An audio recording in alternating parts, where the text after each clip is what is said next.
নমস্কাৰ news Assam 24x7 সমুখ দৰ্শকলৈ আন্তৰিক স্বাগতম জনাই আজিৰ এই ভিডিঅ' আৰম্ভ কৰিবলৈ লৈছো।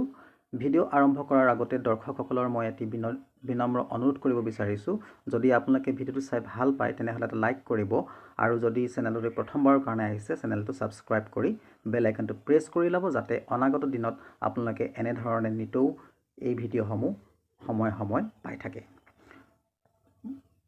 আজিৰ দিনটোৰ প্ৰথমটো খবৰ লৈ আহিছো। কৰোনাৰ শেহতীয়া আপডেট। অসমত শনিবাৰে কৰোনাত আক্ৰান্ত এজন। বিগত দুটা দিন অসমত এজন লোক কৰোনাত আক্ৰান্ত হোৱা নাছিল যদিও শনিবাৰে কৰোনাত আক্ৰান্ত হৈছে এগৰাকী লোক। স্বাস্থ্য বিভাগে সদৰি কৰা অনুসৰি শনিবাৰে অসমত এগৰাকী লোক নতুনকৈ কৰোনাত আক্ৰান্ত হোৱাৰ লগতে 3গৰাকী ৰোগী আৰোগ্য হৈ ঘৰলৈ উভতিছে। অসমত বৰ্তমান চিকিৎসাধীন হৈ আছে 19গৰাকীকৈ লোক।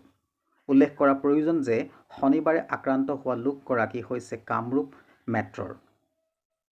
দ্বিতীয়টো খবৰ হৈছে এতিয়াৰে পৰা গাঁও বুঢ়া নহয়।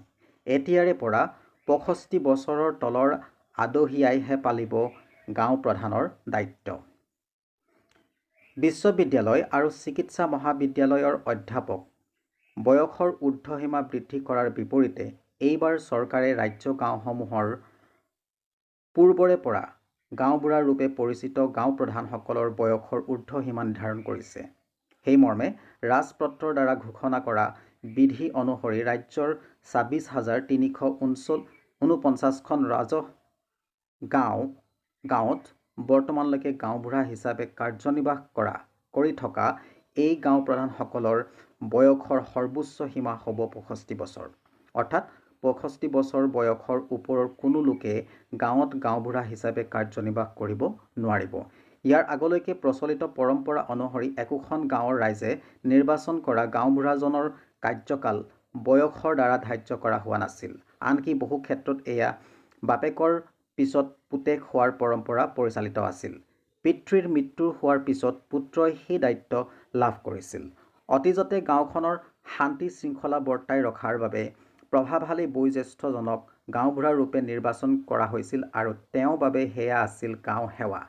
তৰুণ গগৈ চৰকাৰৰ আমোলত গাঁওবুঢ়াসকলৰ নিয়মীয়া মাননিৰ লগতে চাইকেল, মোবাইল, টৰ্চ লাইট আদি সা-সুবিধা দিয়াৰ লগতে আৰক্ষীৰ থানাৰ সৈতে তেওঁৰ সংযোগ পোনপটীয়া কৰি তোলা হয়। সেয়েহে হ'লেও বয়োজ্যেষ্ঠ আৰু গাঁওখনৰ প্ৰভাৱশালী পূৰ্বৰ গাঁওবুঢ়াৰ অৰ্হতাসম্পন্ন পুত্ৰক সেই দায়িত্ব অৰ্পণ কৰাই পৰম্পৰা বৰ্তি আছিল। কিন্তু বিজেপিয়ে কাৰ্যভাৰ গ্ৰহণ কৰাৰ পাছত গাঁওখনৰ উন্নয়নৰ পৰা আইন শৃংখলালৈকে সকলো দিশত প্ৰত্যক্ষভাৱে গাঁওবুঢ়াক জড়িত কৰিব পৰা হয় আৰু শেহতীয়াকৈ চৰকাৰী বৃত্তিৰ দৰেই গাঁওবুঢ়া হিচাপে কাৰ্যনিৰ্বাহ কৰাৰ ক্ষেত্ৰত বয়সৰ সৰ্বোচ্চ সীমা 65 বছৰ নিৰ্ধাৰণ কৰি মুখ্যমন্ত্ৰী ডক্টৰ হিমন্ত বিশ্ব শৰ্মা চৰকাৰে নিৰ্দেশনা জাৰি কৰিছে। এই নিৰ্দেশনাত চৰকাৰে গাঁওবুঢ়াৰ ঠাইত গাঁও প্ৰধান শব্দটো ব্যৱহাৰ কৰিছে। অৰ্থাৎ 65 বছৰ পৰ্যন্তহে একোজন লোক গাঁওবুঢ়া হিচাপে কাম কৰাৰ বাবে কৰ্মক্ষম হৈ থাকিব বুলি চৰকাৰে গণ্য কৰিছে। এনে সিদ্ধান্তৰ ফলত ৰাজ্যখনত অধিকাংশ গাঁৱৰে গাঁওবুঢ়া সলনি হোৱাৰ প্ৰায় নিশ্চিত হৈ পৰিছে। লক্ষণীয়ভাৱে চৰকাৰৰ অধিসূচনাত গাঁওবুঢ়াৰ ন্যূনতম বয়স ধাৰ্য কৰা হোৱা নাই।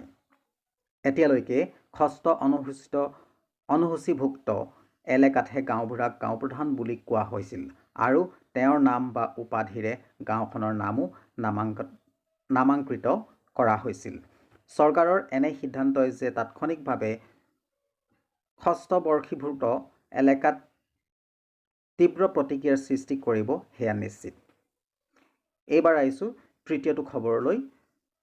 ওৰাং ৰাষ্ট্ৰীয় উদ্যানত বাঘ আৰু গড়ৰ অৰ্ধগলিত মৃতদেহ উদ্ধাৰ। ওৰাং ৰাষ্ট্ৰীয় উদ্যানত গড় আৰু বাঘৰ মৃতদেহ উদ্ধাৰ। উদ্যানখনৰ অমূল্য বন শিবিৰ এলেকাত উদ্ধাৰ হৈছে মৃতদেহ দুটা। শনিবাৰে পুৱা বন কৰ্মীয়ে তৈল দিয়াৰ সময়ত প্ৰত্যক্ষ কৰে গড় আৰু বাঘৰ অৰ্ধগলিত মৃতদেহ। ঘটনাস্থলীৰ পৰা বন কৰ্মীয়ে গড়ৰ খৰ্গটো উদ্ধাৰ কৰে। দৰং জিলা বন সংমণ্ডল বিষয়া প্ৰদীপ্ত বৰুৱাই জনোৱা মতে গড় আৰু বাঘৰ মৃতদেহ দুটা ওচৰাচৰিকৈ পৰি আছিল। মৃতদেহ দুটা পৰি থকা ঠাইখিনি ওখ খেৰণি ঘাঁহ বননিখিনি নষ্ট হৈ আছে। সেইফালৰ পৰা বাঘ আৰু গড়ৰ সংঘৰ্ষৰ বাবেই মৃত্যু হোৱা বুলি সন্দেহ কৰে বন বিভাগে। 3বাৰকৈ আধাৰশিলা অৱশেষত 24 বছৰৰ মূৰত মুকলি কপিলীৰ দলং। অৱশেষত ৰাইজৰ বাবে মুকলি কৰা হ'ল বহু আকাংক্ষিত ৰহাৰ চাপৰমুখ কচুৱাৰ কপিলী নদীৰ পকী দলং। প্ৰায় 24 বছৰৰ মূৰত সম্পূৰ্ণ হোৱা দলংখন শনিবাৰে আনুষ্ঠানিকভাৱে উদ্বোধন কৰে জলসম্পদ মন্ত্ৰী পীযুষ হাজৰিকাই। 3বাৰকৈ আধাৰশিলা কৰা দলংখনৰ নিৰ্মাণ কাৰ্য লেহেমীয়া হোৱা বুলি স্বীকাৰ কৰি মন্ত্ৰীগৰাকীয়ে অৱশ্যে গুৰুত্বপূৰ্ণ দলংখন উদ্বোধন কৰিবলৈ পাই সুখী হোৱা বুলি মন্তব্য কৰে। উল্লেখ্য যে ৰাইজৰ প্ৰস্তাৱ মৰ্মে দলংখন মা বসুন্ধৰী সমন্বয়ৰ সেতু হিচাপে নামকৰণ কৰা বুলিও মন্ত্ৰী পীযুষ হাজৰিকাই উল্লেখ কৰে।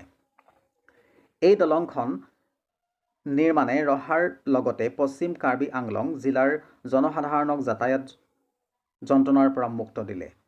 উল্লেখ্য যে চাপৰমুখ কচুৱাৰ কপিলী নদীৰ অতি গুৰুত্বপূৰ্ণ এই দলংখন 1987 চনতে তদানীতন গড়কাপ্তানি মন্ত্ৰী অতুল বৰা 2003 চনত শৰৎ বৰকটকীয়ে আধাৰশিলা স্থাপন কৰাৰ পিছত 2011 চনত পুনৰ অজন্তা নেওগে আধাৰশিলা স্থাপন কৰাৰ অন্তত হৈ উঠিল কপিলী পৰিয়াৰ ৰাইজৰ বহু আকাংক্ষিত কচুৱা দলংখন।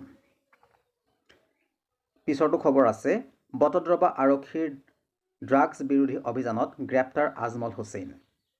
বটদ্ৰৱা আৰক্ষীৰ ড্ৰাগছ বিৰোধী অভিযানত গ্ৰেপ্তাৰ ড্ৰাগছ সহ কুখ্যাত ড্ৰাগছ ব্যৱসায়ী। বটদ্ৰৱা আৰক্ষীৰ ড্ৰাগছ বিৰোধী অভিযানত বটদ্ৰৱাৰ আমলখিৰ পৰা গ্ৰেপ্তাৰ আজমল হুছেইন নামৰ কুখ্যাত ড্ৰাগছ সৰবৰাহকাৰী। ধৃত ড্ৰাগছ ব্যৱসায়ীটোৰ পৰা আৰক্ষীয়ে জব্দ কৰে 13.20 গ্ৰাম ড্ৰাগছৰ লগতে বহুকেইটা কণ্টেইনাৰ। বৰ্তমান বটদ্ৰৱা আৰক্ষীয়ে কুখ্যাত ড্ৰাগছ ব্যৱসায়ীটোক জেৰা অব্যাহত ৰাখিছে। পিছৰ খবৰটো আছে, আইজলত 4.14 লাখ টকাৰ নিচাজাতীয় টেবলেট জব্দ। ড্ৰাগছৰ বিৰুদ্ধে অভিযান চলাই BSF আৰু কেন্দ্ৰীয় শুল্ক বিভাগে মিজোৰামৰ আইজলত বুজন পৰিমাণৰ নিচাজাতীয় টেবলেট জব্দ কৰিবলৈ সক্ষম হৈছে। BSFৰ কাছাৰ মিজোৰাম ফ্ৰণ্টিয়াৰ আইজল ছেক্টৰ আৰু আইজলৰ কেন্দ্ৰীয় শুল্ক আৰু নাৰ্কটিক বিভাগে যুটীয়া অভিযান চলাই বুজন পৰিমাণৰ এই টেবলেটখিনি জব্দ কৰে। BSF আৰু শুল্ক বিভাগৰ মিজোৰাম আইজলৰ বেথলেহেম বেনথালঙত চলাইছিল এই ড্ৰাগছ বিৰোধী অভিযান। অভিযানত এগৰাকী মিজো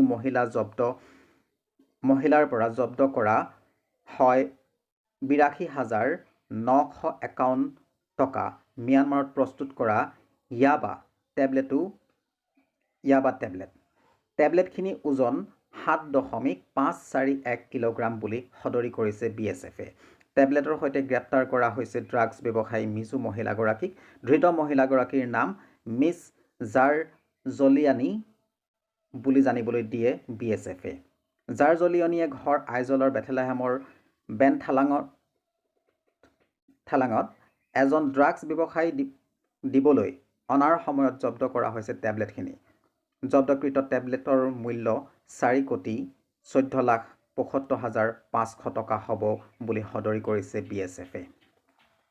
সম্প্ৰতি আইজলৰ শুল্ক আৰু নাৰ্কটিক বিভাগক গতাই দিয়া হয় টেবলেট আৰু মহিলাগৰাকীক।